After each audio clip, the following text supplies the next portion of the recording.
ایک شخص حزم بن ابی کعب نے رسول اللہ صلی اللہ علیہ وآلہ وسلم کی خدمت میں آ کر عرض کیا، یا رسول اللہ، فلاں شخص معاذ بن جبل لمبی نماز پڑھاتے ہیں، اس لیے میں جماعت کی نماز میں شریک نہیں ہو سکتا، کیونکہ میں دن بھر اونٹ چرانے کی وجہ سے رات کو تک کر چکنا چور ہو جاتا ہوں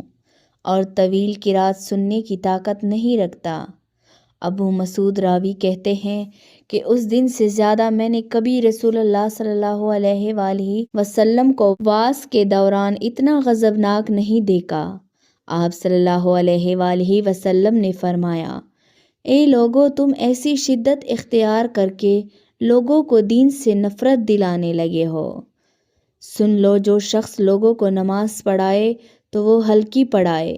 کیونکہ ان میں بیمار، کمزور اور حاجت والے سبھی قسم کے لوگ ہوتے ہیں۔